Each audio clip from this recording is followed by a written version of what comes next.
नमस्कार दोस्तों, मैं Parasnath life high study IAS में आपका स्वागत है।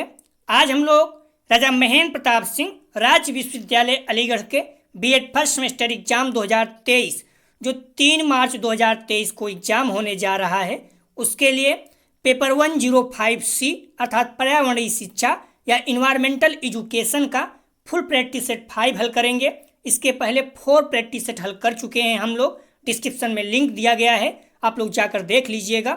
यह पेपर 40 अंक का होगा, 75 प्रश्न दिया रहेगा, 50 प्रश्न हल करना है आप लोगों को, अर्थात एक प्रश्न 0.8 अंक का होगा और समय 1 घंटे 30 मिनट अर्थात 90 मिनट का होगा। इस पेपर में पास होने के लिए आप लोगों को कम से कम 16 अंक प्राप्त करना होगा अर्थात 20 प्रश्न सही करना होगा। आप लोग ध्यान दीजिएगा, जो लोग आगरा यूनिवर्सिटी का बीएड सेकेंड ईयर BD 205 अर्थात पर्यावरणीय शिक्षा या इन्वायरमेंटल एजुकेशन का री एग्जाम देने जा रहे हैं, उनके लिए भी यह प्रैक्टिस सेट महत्वपूर्ण है। दोस्तों, प्रश्नों पर आएँ, लेकिन उससे पहले प्लीज़ आप लोग वीडियो को ज़्यादा से ज़्यादा शेयर कीजिए जिससे सभी लोगों को लाभ हो सके।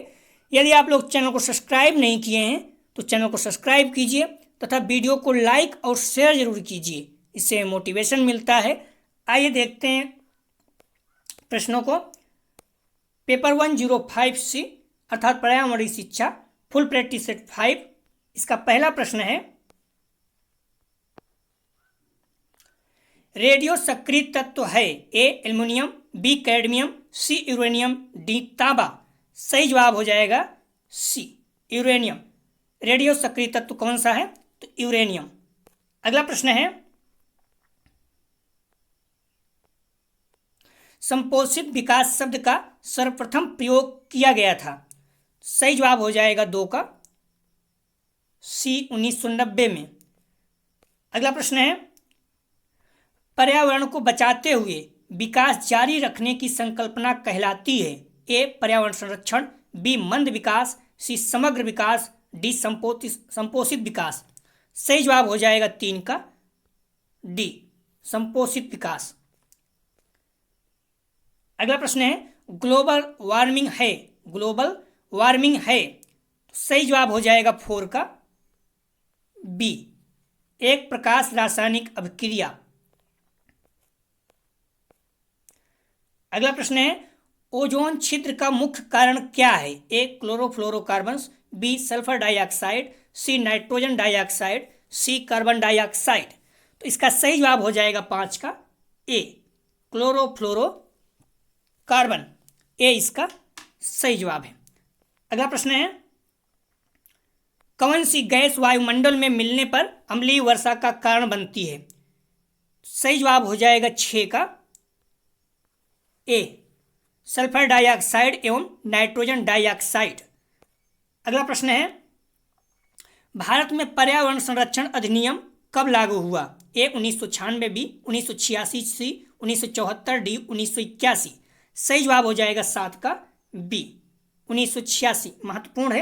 अगला प्रश्न है, वनों का संरक्षण हेतु कानून अर्थात एक्ट बनाया गया ए 1970, बी 1975, सी 1980, डी इनमें से कोई नहीं। सही जवाब हो जाएगा इसका सी 1980 में वनों का संरक्षण हेतु कानून बनाया गया 1980 में। अगला प्रश्न है, ताजमहल को खतरा है ए CO2 से, बी SO2 से, सी CO2 से, डी N2 से। तो सही जवाब हो जाएगा 9 का बी SO2 से। ताजमहल को किससे खतरा है? SO2 से। अगला प्रश्न है, ग्रीन हाउस गैस हैं। सही जवाब हो जाएगा 10 का बी CO2, CFC, CH4। ध्यान रखना, यहाँ पर नाइट्रोजन है, नाइट्रोजन ग्रीन हाउस गैस नहीं है। यहाँ भी है इसलिए ये भी गलत हो गया, यहाँ भी है। तो नाइट्रोजन जहाँ जहाँ है वो ग्रीन हाउस गैस नहीं है तो गलत हो जाएगा। तो इसलिए सही जवाब हो जाएगा इसका बी कार्बन डाइऑक्साइड, क्लोरोफ्लोरोकार्बन और मेथेन।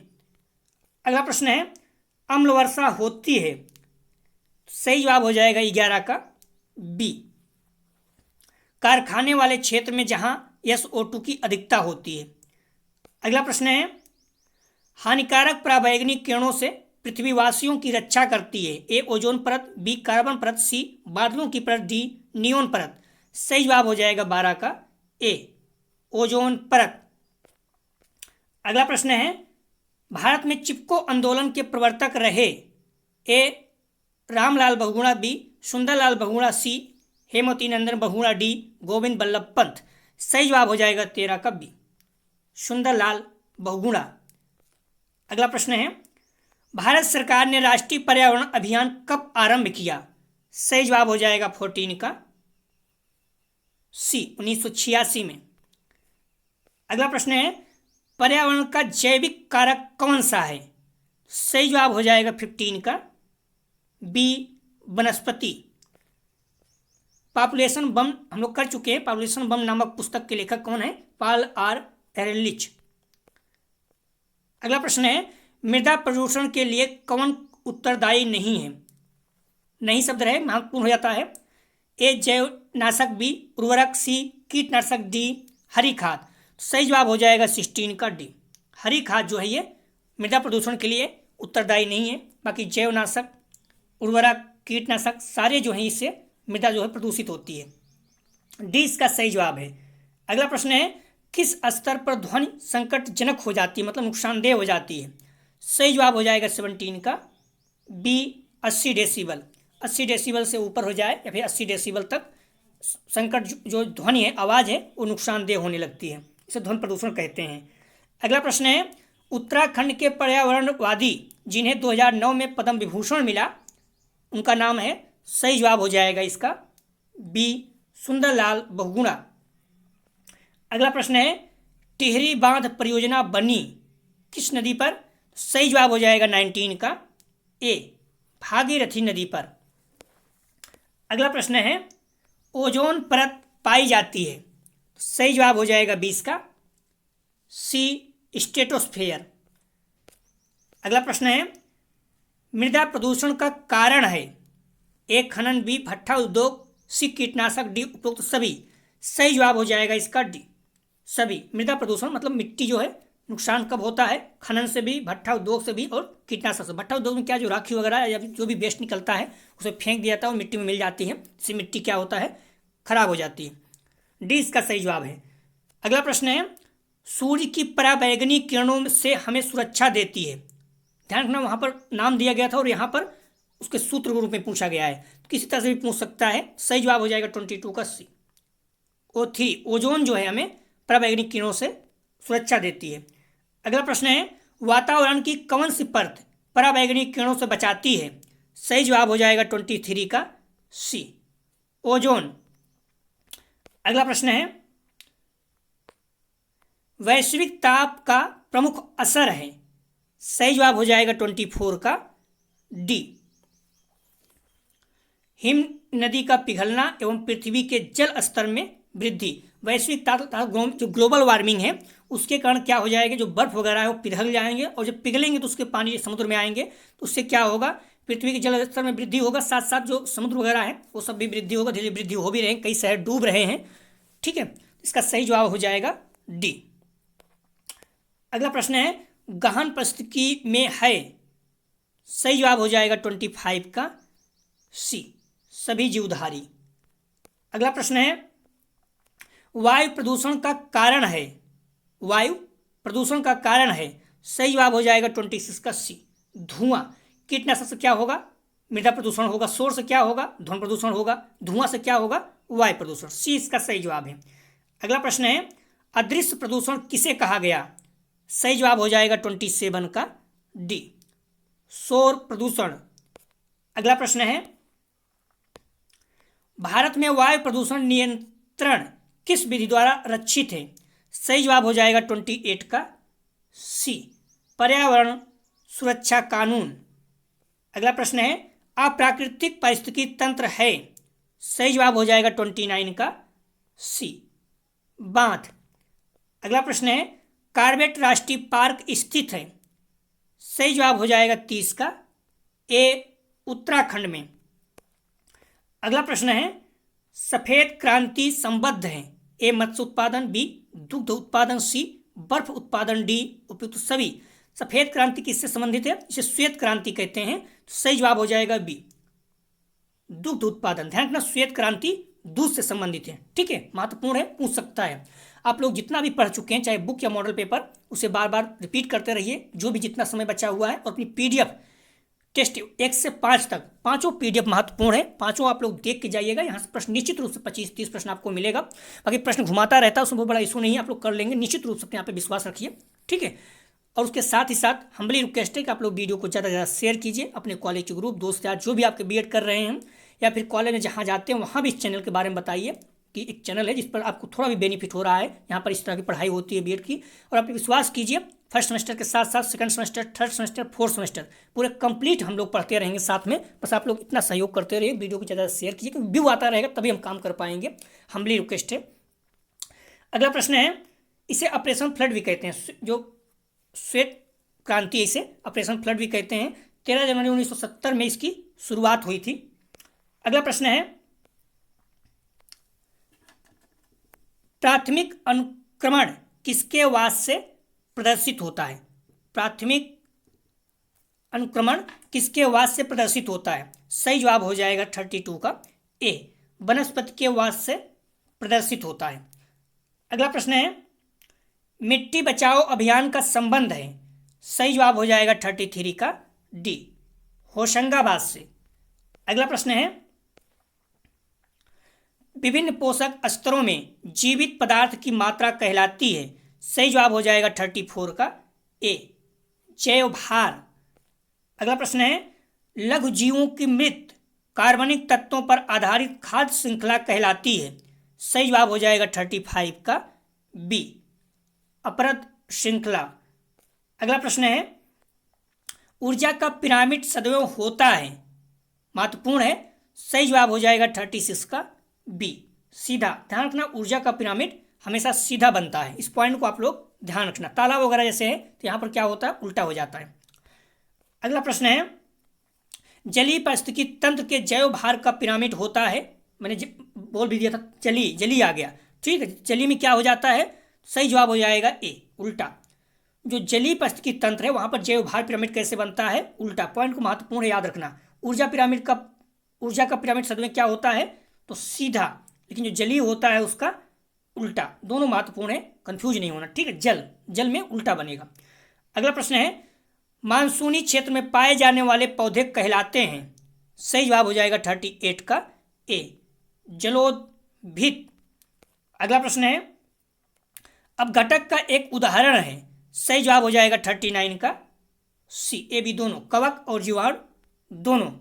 अगला प्रश्न है, वायुमंडल में सर्वाधिक मात्रा में पाई जाने वाली हरित गृह गैस है? सही जवाब हो जाएगा 40 का सी, जलवाष्प। अगला प्रश्न है, ताजमहल प्रभावित हो रहा है? सही जवाब हो जाएगा 41 का डी, वायु प्रदूषण से। ध्यान रखना, जो वायु प्रदूषण है उसके कारण ताजमहल प्रभावित हो रहा है। अगला प्रश्न है, विश्व की सर्वाधिक प्रदूषित नदी है? इस पॉइंट को ध्यान रखना, सही जवाब हो जाएगा इसका सी, गंगा दिया हुआ है। लेकिन ध्यान रखना, ये गलत है, विश्व की सर्वाधिक प्रदूषित नदी गंगा नहीं है। और अभी क्या कर रहा है राजा महेंद्र प्रताप सिंह यूनिवर्सिटी, जो प्रश्न गलत है उसका एक सही उत्तर जो है विकल्प में देकर प्रश्न पूछ रहा है। तो आप लोग ध्यान रखना सही उत्तर क्या है, ठीक है। तो विश्व की सर्वाधिक प्रदूषित नदी गंगा दिया हुआ, अगर ये रहे तो ठीक है। अगर यही हो सकता है, यहाँ से एक ऑप्शन हटाकर जो सर्वाधिक प्रदूषित नदी है उसको डाल दे, फिर आप लोगों को लगेगा कि गलत हो गया। तो ठीक है, गंगा याद रखिए, अगर इसमें यही विकल्प रहेगा तो यमुना, कावेरी, चिनाब, गंगा, सबसे प्रदूषित नदी गंगा है। लेकिन यदि गंगा नहीं है, कुछ और ऑप्शन दे दिया, ध्यान रखना, लाहौर पाकिस्तान की रावी नदी जो है दुनिया की सबसे ज़्यादा प्रदूषित नदी इस समय है। तो पाकिस्तान की रावी नदी दुनिया की सबसे ज़्यादा प्रदूषित, रावी नदी जो भारत से भी जाती है, लेकिन पाकिस्तान 3 नदी है, ठीक है। तो बट गई हैं 3 नदियाँ, भारत को मिली 3 नदियाँ पाकिस्तान को। तो पाकिस्तान की रावी नदी सबसे ज़्यादा प्रदूषित, इस पॉइंट को याद रखना, हो सकता है विकल्प में रख के पूछ लिया, आजकल यही कर रहा है, ठीक है। अगला प्रश्न है, वायु प्रदूषण प्रायः कारक है? सही जवाब हो जाएगा 43 का सी, श्वसन बीमारियों का। अगला प्रश्न है, वायु प्रदूषण का सर्वोत्तम सूचक है? सही जवाब हो जाएगा 44 का सी, लाइकेन। अगला प्रश्न है, बीओडी का पूर्ण रूप है? महत्वपूर्ण है, सही जवाब हो जाएगा इसका सी, बायोलॉजिकल ऑक्सीजन डिमांड, ठीक है। अगर मॉडल पेपर में देखोगे बायोकेमिकल ऑक्सीजन डिमांड भी है, लेकिन ये शुद्ध रूप से होता है सही बायोलॉजिकल ऑक्सीजन डिमांड होता है, ठीक है। अगला प्रश्न है मिनीमाटा बीमारी का कारक है। सही जवाब हो जाएगा 46 का डी, मरकरी से जो है मिनीमाटा रोग होता है। अगला प्रश्न है भारत में पर्यावरण विज्ञान के जनक माने जाते हैं भारत में। सही जवाब हो जाएगा 47 का ए, रामदेव मिश्र। अगला प्रश्न है कौन भारत के जल पुरुष कहलाते हैं। सही जवाब हो जाएगा 48 का बी, राजेंद्र सिंह। अगला प्रश्न है वन जीव सप्ताह मनाते हैं। सही जवाब हो जाएगा 49 का ए, 2 से 8 अक्टूबर। अगला प्रश्न है चिपको आंदोलन कब प्रारंभ हुआ। सही जवाब हो जाएगा 50 का सी, 1973 में। ध्यान रखने से सही जवाब हो जाएगा चिपको आंदोलन सी, 1973 में। अगला प्रश्न है प्रधानमंत्री मोदी ने स्वच्छ भारत अभियान कब प्रारंभ किया। सही जवाब हो जाएगा 51 का ए, 2 अक्टूबर 2014 को। महत्वपूर्ण है, स्वच्छ भारत अभियान कब प्रारंभ हुआ, 2 अक्टूबर 2014 को, गांधी जयंती पर, ऐसे याद रखिए। अगला प्रश्न है गलत उत्तर छांटिए। इसका सही जवाब हो जाएगा 52 का, ध्यान रखना 52 का सही जवाब हो जाएगा। आप जो चाहें कर सकते हैं, इस बात को आप लोग ध्यान रखिए। जो गलत उत्तर है इसमें 2 है, ठीक है। तो ये प्रश्न आ चुका है, आप जो चाहें कर सकते हैं, दोनों गलत है, ठीक है। वन जीव संरक्षण अधिनियम 1980 ये भी गलत है, और जल प्रदूषण कर अधिनियम 1978 ये भी गलत है। तो 52 का जो है सही जवाब दोनों हो जाएगा, ठीक है। बाकी जो मॉडल पेपर में देखो ये दिया हुआ है, अगर आप चाहें तो ये कर सकते हैं। यूनिवर्सिटी क्या मानता है, तो कभी क्या कर रही है यूनिवर्सिटी, जो गलत ऑप्शन है उसको, जो क्वेश्चन है उसको गलत ठीक करती है। हो सकता है इसमें सही एक कर दे, एक गलत कर दे, तो आप लोग उसका देख लीजिएगा, ठीक है। मैंने लिख दिया है, इसका दोनों जवाब से ही जाएगा, ए और बी दोनों गलत उत्तर हैं। अब ध्यान रखना वन जीव संरक्षण अधिनियम 1972 में और जल प्रदूषण कर अधिनियम 1974 में आया था। और वन जीव संरक्षण अधिनियम 1972 में आया था, यहाँ 80 दिया हुआ है, ये 74 में आया था, 78 दिया, दोनों गलत है। हो सकता है एक सही कर दे, इसलिए आप लोग ध्यान रखना इस प्रश्न को, ठीक है।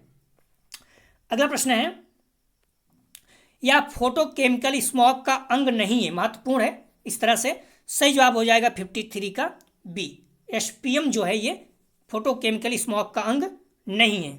अगला प्रश्न है पर्यावरण संरक्षण में मीडिया की भूमिका है। सही जवाब हो जाएगा 54 का डी, पर्यावरण पर प्रतिकूल प्रभाव डालने वाली गतिविधियों के विषय में शिक्षित करना, प्राकृतिक संसाधनों का संरक्षण, पर्यावरण संबंधी जानकारी का प्रसार, तीनों। अगला प्रश्न है गौरा देवी किस आंदोलन से संबंधित हैं। सही जवाब हो जाएगा 55 का बी, चिपको आंदोलन। अगला प्रश्न है जैव विविधता शब्द किसने दिया। ध्यान रखना महत्वपूर्ण है, और इसमें मॉडल पेपर में गलत दिया है। तो जैविक विविधता, ध्यान रखना जैव विविधता नहीं, जैविक विविधता शब्द किसने दिया। सही जवाब हो जाएगा 56 का डी, इनमें से कोई नहीं। मॉडल पेपर में देखोगे तो बोल्टन जी रोजन दिया हुआ है, जबकि बोल्टन जी रोजन ने जैव विविधता शब्द दिया था, जैविक नहीं। आप लोग ध्यान रखना ध्यानपूर्वक, जैविक विविधता शब्द किसने दिया, ये जो है रेमंड एफ डैशमैन ने दिया था। इस पॉइंट को आप लोग ध्यान रखना, जो जैव विविधता था ये बोल्टर जी रेमंड ने दिया था, इसलिए इसका सही जवाब हो जाएगा डी, मॉडल पेपर में गलत दिया हुआ है, ठीक है। जैविक विविधता शब्द किसने दिया, तो रेमंड एफ डैशमैन, इसको बोलते हैं बायोलॉजिकल डाइवर्सिटी, ठीक है। जैविक विविधता अर्थात बायोलॉजिकल डाइवर्सिटी, इसका परिवर्तित होकर बायोडाइवर्सिटी बना। बायोलॉजिकल डाइवर्सिटी अर्थात जैव विविधता परिवर्तित होकर बायोडाइवर्सिटी अर्थात जैव विविधता बना। जो जैव विविधता था इसको किसने दिया, तो बोल्टर जी रेमंड ने दिया था। तो इसका सही जवाब हो जाएगा डी। इस पॉइंट को आप लोग ध्यान रखना, जो शब्द है जैविक है, जैविक शब्द किसने दिया था, रेमंड एफ डैशमैन। हो सकता है ऑप्शन विकल्प में देकर वो सही मान ले अगली बार जो भी टेस्ट होने जा रहा है, ठीक है, एग्जाम। तो आप लोग विशेष रूप से ध्यान रखना, यूनिवर्सिटी क्या कर रहे हैं, जो प्रश्न गलत है उसको विशेष रूप से देती है, जो मॉडल पेपर में गलत दिया रहता है। तो इसको ध्यान रखना, जैव विविधता शब्द किसने दिया था, तो रेमंड एफ डैशमैन, ठीक है। और जैव विविधता शब्द परिवर्तित होकर जैव विविधता बना, तो जैव विविधता शब्द किसने दिया, बोल्टर जी रोजन ने दिया था। तो आप लोग कंफ्यूज नहीं होना, ठीक है। तो इसका सही जवाब हो जाएगा डी, मैंने लिख भी दिया है, आप लोग देख लीजिएगा। जैव विविधता शब्द रेमंड एफ डैशमैन ने दिया, जैव विविधता शब्द परिवर्तित होकर जैव विविधता अर्थात बायोडाइवर्सिटी बना, जैव विविधता शब्द बोल्टर जी रोजन ने दिया था। अगला प्रश्न है एसिड रेन किससे संबंधित नहीं है, किससे संबंधित नहीं है, महत्वपूर्ण है। सही जवाब हो जाएगा 57 का C, hydrogen peroxide, sulphuric acid, nitric acid, ये दोनों हैं। सी इसका सही जवाब हो जाएगा। अगला प्रश्न है, भूमंडलीय तापमान पर क्योटो प्रोटोकॉल के पारित होने का वर्ष है, महत्वपूर्ण है। भूमंडलीय तापमान पर क्योटो प्रोटोकॉल के पारित होने का वर्ष है। सही जवाब हो जाएगा 58 का ए, 1997। अगला प्रश्न है, श्वेत क्रांति का संबंध है, हम लोग देख चुके हैं। सही जवाब हो जाएगा 59 का सी, दूध से। अगला प्रश्न है, राष्ट्रीय पर्यावरण अभियांत्रिकी शोध केंद्र है, कहाँ स्थापित है? सही जवाब हो जाएगा डी, नागपुर में। राष्ट्रीय पर्यावरण अभियांत्रिकी शोध केंद्र कहाँ है? नागपुर में। मरकरी तथा लेड कारक हैं। सही जवाब हो जाएगा 61 का सी, जल प्रदूषण। अगला प्रश्न है, वर्षा जल संग्रहण क्या है? सही जवाब हो जाएगा 62 का बी, वर्षा जल का जमाव और भंडारण। अगला प्रश्न है, भारतीय गैंडे कहाँ संरक्षित हैं? सही जवाब हो जाएगा 63 का बी, काजीरंगा नेशनल पार्क। आप लोग ध्यान रखना, मॉडल पेपर पढ़ लीजिएगा, प्रीवियस जो प्रश्न उसको रट के जाइएगा। साथ ही साथ जो प्रश्न यूपी टेट वगैरह में आए हुए हैं, जो मॉडल पेपर में दिया है, विशेष रूप से देख के जाइएगा, ठीक है। जो प्रश्न आए हुए हैं, कभी कभी क्या करते हैं, आप ही जब प्रश्न बनाएंगे क्या बनाएंगे, जो महत्वपूर्ण है, महत्वपूर्ण वो होते हैं जो आए रहते हैं। तो ज़्यादातर प्रीवियस पेपर वो रिपीट करते हैं, तो इसलिए आप लोग देख के जाइएगा, यहाँ से आपको बहुत ज़्यादा बेनिफिट होगा। साथ ही साथ अगर कुछ नहीं कर सकते, जो टाइम बचा हुआ, अपना PDF पढ़ के जाइए, यहाँ से आपको 25-30 प्रश्न 100% मिल जाएगा। सही जवाब हो जाएगा 63 का बी।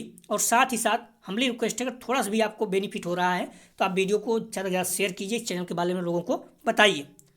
अगला प्रश्न है, ध्यान रखना, भारतीय गैंडा जो है, इस पॉइंट को आप लोग ध्यान रखना, जो भारतीय गैंडा है, भारतीय गैंडा जिसे एक सींग वाला गैंडा भी कहते हैं, या पूर्वोत्तर भारत के असम, नेपाल के तराई के कुछ संरक्षित इलाकों में पाया जाता है, इतना पूछा जा सकता है।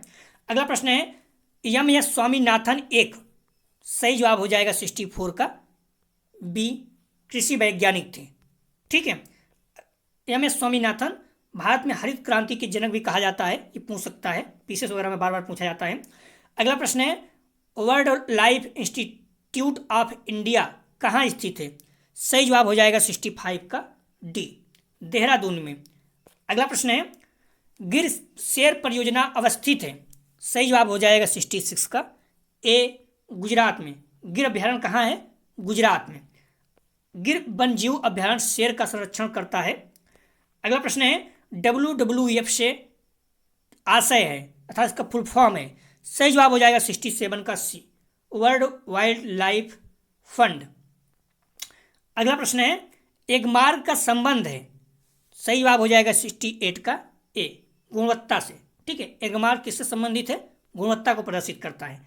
अगला प्रश्न है, वन्यजीव संरक्षण अधिनियम पारित किया गया था? सही जवाब हो जाएगा 69 का सी, 1972 में। वन्यजीव महत्वपूर्ण, बार बार पूछा जाता है। अगला प्रश्न है, भारत में प्रोजेक्ट टाइगर प्रारंभ किया गया था? सही जवाब हो जाएगा 70 का बी, 1973 में। अगला प्रश्न है, ग्रीन पीस इंटरनेशनल का मुख्यालय अवस्थित है? सही जवाब हो जाएगा 71 का सी, एम्स्टर्डम में। अगला प्रश्न है, ध्यान रखना, एम्स्टर्डम का मुख्यालय जो है नीदरलैंड में है, इस पॉइंट भी आप लोग ध्यान रखिएगा। निम्नलिखित ईंधनों में से कौन सा न्यूनतम पर्यावरणीय प्रदूषण उत्पन्न करता है? सही जवाब हो जाएगा 72 का सी, हाइड्रोजन। हाइड्रोजन जो है बहुत कम प्रदूषण उत्पन्न करता है। अगला प्रश्न है, चिपको आंदोलन के प्रणेता हैं? सही जवाब हो जाएगा 73 का बी, सुंदरलाल बहुगुणा। अगला प्रश्न है, ध्यान रखना, 9 जनवरी 1927 को उत्तराखंड के टिहरी जिले में जन्मे सुंदरलाल बहुगुणा को चिपको आंदोलन का जनक या प्रणेता माना जाता है। निम्नलिखित में से किस राज्य में गल्फ ऑफ मन्नार मैरीन राष्ट्रीय पार्क अवस्थित है? महत्वपूर्ण है, ध्यान रखना, इसका सही जवाब हो जाएगा 74 का बी, तमिलनाडु। तमिलनाडु किस राज्य में गल्फ ऑफ मन्नार मैरीन राष्ट्रीय पार्क स्थित है? तो तमिलनाडु में, श्रीलंका से जुड़ा हुआ जो है वहां पर ये है, ठीक है। तो ध्यान रखना, इसको तमिलनाडु में है। अगला प्रश्न है, पर्यावरण को बचाने के लिए चिपको आंदोलन से कौन सा राज्य जुड़ा है? सही जवाब हो जाएगा 75 का सी, उत्तराखंड। अगला प्रश्न है, निम्नलिखित अंतर्राष्ट्रीय संस्थाओं में कौन सी संस्था वन्यजीव संरक्षण के प्रति समर्पित है? सही जवाब हो जाएगा 76 का डी, IUCN। अगला प्रश्न है, निम्नलिखित में से किस जनपद में चंद्रप्रभा वन्यजीव अभयारण्य स्थित है? सही जवाब हो जाएगा बी, चंदौली। अगला प्रश्न है, निम्न में से कौन सी अंतर्राष्ट्रीय संस्था पूरे विश्व में पर्यावरण सुरक्षा की देखभाल करती है? सही जवाब हो जाएगा 78 का डी, UN। अगला प्रश्न है, ध्यान रखना संयुक्त राष्ट्र पर्यावरण कार्यक्रम UNEP है। अगला प्रश्न है, हमारे देश में वन महोत्सव दिवस मनाया जाता है? सही जवाब हो जाएगा बी, 1 जुलाई को। अगला प्रश्न है, भारत में वन महोत्सव जुलाई के प्रथम सप्ताह में मनाया जाता है। अगला प्रश्न है, किस राष्ट्रीय उद्यान को पूर्व में हेली राष्ट्रीय उद्यान कहा जाता था? सही जवाब हो जाएगा 80 का ए, जिम कॉर्बेट राष्ट्रीय उद्यान। अगला प्रश्न है, उत्तराखंड में है, वन प्राणी सप्ताह प्रतिवर्ष मनाया जाता है? सही जवाब हो जाएगा 81 का सी, अक्टूबर के प्रथम सप्ताह में। अगला प्रश्न है, ऊर्जा का अप्रदूषकी स्रोत है? सही जवाब हो जाएगा 82 का बी, सौर ऊर्जा। अगला प्रश्न है, सन 1992 में पर्यावरण सुरक्षा से संबंधित प्रथम पृथ्वी सम्मेलन किस शहर में हुआ? सही जवाब हो जाएगा 83 का बी, रियो डी जेनेरियो अर्थात ब्राजील में। 2 पॉइंट यहाँ क्वेश्चन याद रखना। पहला तो जो पृथ्वी शिखर सम्मेलन हुआ था, पहला कब हुआ था, किस सन में? 1992 में। ठीक है, प्रथम पृथ्वी शिखर सम्मेलन कब हुआ था? 1992 में। और दूसरा किस शहर में हुआ था? तो रियो डी जेनेरियो, ये ब्राजील में है। दोनों पॉइंट महत्वपूर्ण है। ठीक है, प्रथम पृथ्वी शिखर सम्मेलन कब हुआ था? 1992 में। कहाँ हुआ था? रियो डी जेनेरियो, ब्राजील में है, ब्राजील का शहर है। अगला प्रश्न है, केदारनाथ अभ्यारण्य निम्न में से किसके लिए जाना जाता है? सही जवाब हो जाएगा डी, कस्तूरी मृग के लिए। अगला प्रश्न है, वन संरक्षण अधिनियम के अनुसार किसकी खेती गैर वन गतिविधि है? सही जवाब हो जाएगा 85 का डी, ये सभी चाय, रबड़, शहतूत तीनों गैर वन गतिविधि है। डी इसका सही जवाब है। अगला प्रश्न है, भूतापी ऊर्जा किस प्रकार का संसाधन है? सही जवाब हो जाएगा 86 का, ध्यान रखना सी, अपारंपरिक नवीकृत ऊर्जा। ठीक है, भूतापी, वायु, जल, सौर ऊर्जा ये सब क्या है? नवीनीकृत है, अपारंपरिक है। और जो गैर नवीनीकृत है उसमें क्या आ जाएगा? पेट्रोल, डीजल, ये सारी चीज़ें। ठीक है, कोयला, ये सारी चीज़ें आ जाएंगी। लेकिन जो नवीनीकृत हैं उसमें भूतापी, वायु, जल, सौर ऊर्जा ये सारी चीज़ें आ जाएंगी जो कभी खत्म नहीं होती हैं। परंपरागत ऊर्जा के स्रोत कोयला, पेट्रोल, प्राकृतिक गैस और बिजली है। गैर परंपरागत में जो हमने बताया सौर ऊर्जा, पवन, वायु, ज्वारी, बायोगैस, परमाणु ऊर्जा। ठीक है, कुछ पॉइंट महत्वपूर्ण आप लोग ध्यान रखना। पर्यावरण सुरक्षा अधिनियम 1986 में, वन जीव सुरक्षा अधिनियम 1972 में, वन संरक्षण अधिनियम 1980 में, जल प्रदूषण अर्थात निवारण तथा नियंत्रण अधिनियम 1974 में। ये पॉइंट मोस्ट इंपॉर्टेंट है, यहाँ से आप लोग देख के जाइएगा, हम्बली रिक्वेस्ट है, देख के जाइएगा।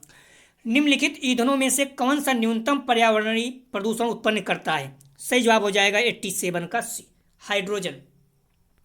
अगला प्रश्न है, ग्रीन मफलर संबंधित है? सही जवाब हो जाएगा 88 का सी, ध्वनि प्रदूषण से।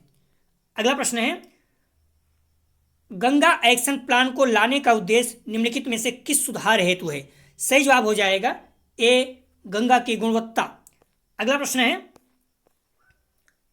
गैसीय अवशिष्ट है? सही जवाब हो जाएगा 90 का डी, लकड़ी कोयला से जलने से निकलने वाला अपशिष्ट, धुआं। ठीक है, ध्यान रखना इस पॉइंट को, गैसीय अपशिष्ट है, इसका सही जवाब हो जाएगा 90 का डी, लकड़ी कोयला से जलने से निकलने वाला धुआं। अगला प्रश्न है, भूकंप की तीव्रता नापने के लिए यंत्र को क्या कहते हैं? सही जवाब हो जाएगा बी, सिस्मोग्राफ। प्रश्न आ सकता है क्योंकि अभी आप देखेंगे तो तुर्की वगैरह में भूकंप आया हुआ था, किससे नापते हैं इसको? सिस्मोग्राफ से। अगला प्रश्न है, निम्नलिखित वाहिनी ईंधनों में से किसको आजकल पर्यावरण स्नेही माना जाता है? सही जवाब हो जाएगा बी, संपीड़ित प्राकृतिक गैस। सीएनजी संरक्षित रूप है कंप्रेस्ड नेचुरल गैस। ठीक है, सीएनजी का फुल फॉर्म है कंप्रेस्ड नेचुरल गैस। अगला प्रश्न है, कौन सा वायुमंडलीय प्रदूषक अम्लीय वर्षा का मुख्य कारक है? सही जवाब हो जाएगा ए, SO2। अगला प्रश्न ध्यान रखना, सल्फर डाइऑक्साइड अगला प्रश्न है, निम्न में से कौन सी ग्रीन हाउस गैस नहीं है, महत्वपूर्ण है। सही जवाब हो जाएगा 94 का CO। ठीक है। अगला प्रश्न है, कौन सी बीमारी दूषित जल पीने से फैलती है। सही जवाब हो जाएगा 95 का B, टाइफाइड। अगला प्रश्न है, विश्व में जल संकट का प्रमुख कारण है। सही जवाब हो जाएगा 96 का A, नगरीकरण। आप लोग ध्यान रखना, 108 प्रश्न है, 7-8 प्रश्न पेपर से रिपीट कर रहे थे, इसलिए हमने स्टार डाल दिया 7-8 प्रश्न। भारत तथा दूसरे देशों में प्रदूषण को रोकने के लिए बनाए गए नियम का प्रयोग रोकता है। सही जवाब हो गया 97 का B, प्लास्टिक के थैले जो है इसे।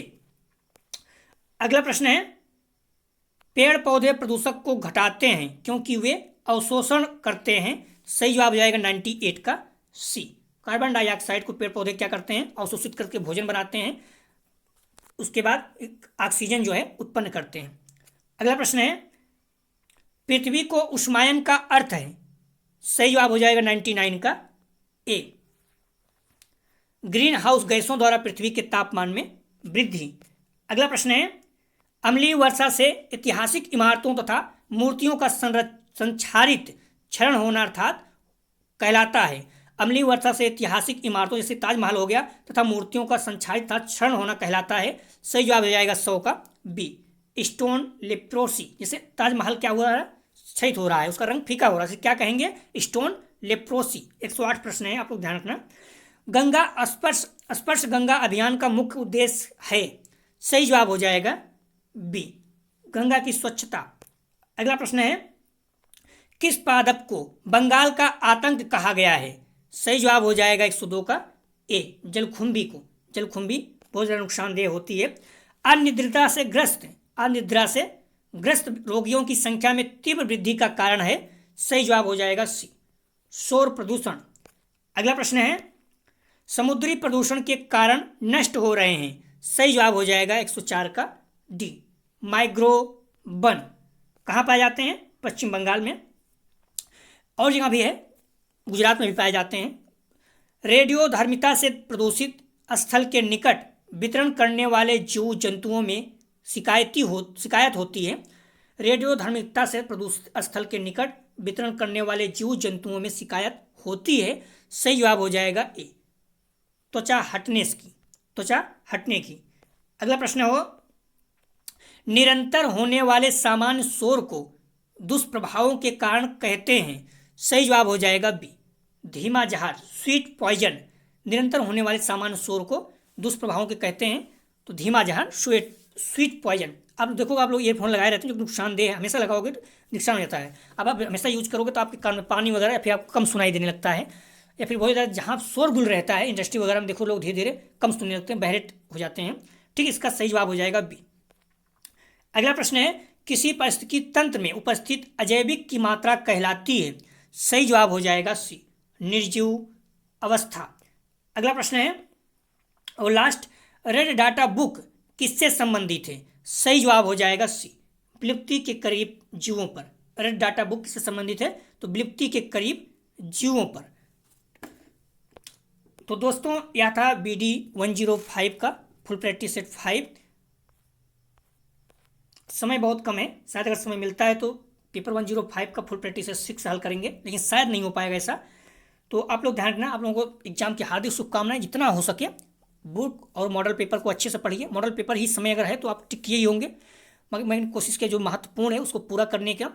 तो आप लोग प्रैक्टिस सेट 1 से 5 तक PDF रट के जाइएगा। 100% 30 से 35 क्वेश्चन यहाँ पर आपको मिल जाएगा सेम टू सेम। बाकी आप जितना हो सके पढ़ाई करते रहें। समय बहुत कम है तो ज़्यादा कुछ अब कर नहीं सकते हैं आप लोग। डिस्क्रिप्शन और कमेंट सेक्शन दोनों जगह पर टेलीग्राम व्हाट्सएप ग्रुप का लिंक दिया गया है, आप लोग ग्रुप ज्वाइन कर लीजिए, PDF आपको मिल जाएगी। और ध्यान रखना, डिस्क्रिप्शन में देखोगे सबसे ऊपर टेलीग्राम का है और सबसे नीचे चले जाओगे तो वहाँ पे टेलीग्राम व्हाट्सएप दोनों का है, और कमेंट सेक्शन में सबसे ऊपर टेलीग्राम व्हाट्सएप दोनों का लिंक दिया गया है। तो जो लोग नहीं पाते हैं आप लोग वहाँ से देख सकते हैं। और हम्बली रिक्वेस्ट है कि आप लोग वीडियो को ज़्यादा शेयर कीजिए अपने कॉलेज ग्रुप, दोस्त यार जो भी हैं आपके, प्लीज़ वीडियो को ज़्यादा शेयर कीजिए। जहाँ एग्जाम दे रहे हो वहाँ भी इस चैनल के बारे में बताइए। मैं पहले बताया, आप फर्स्ट सेमेस्टर के साथ साथ second semester, third semester, fourth semester हम लोग हमेशा जुड़े रहेंगे। तभी हो सकता है ये सब संभव जब व्यू आते रहेंगे। आप लोग प्लीज़ इतना हेल्प कीजिए, वीडियो को ज़्यादा ज़्यादा शेयर कीजिए, जिससे सभी लोगों को लाभ भी हो, आपके दोस्तों को अच्छा नंबर। कल परसों ही कोई बोल रहा था सर मेरे 2 पेपर खराब हो गए क्योंकि मैं आपके चैनल से नहीं जुड़ पाया था, और 2 पेपर के बाद मेरे पेपर अच्छे हो रहे हैं। ठीक है, तो आप समझिए, मैक्सिमम लोगों को आप शेयर कीजिए। देखना देखना उनके ऊपर डिपेंड करता है, उन्हें लाभ होगा निश्चित रूप से देखेंगे, किसी का नुकसान ना हो। सब आपके दोस्त यार ही है, सबके अच्छे अंक आएँ तो अच्छा रहेगा। वीडियो देखने के लिए धन्यवाद दोस्तों।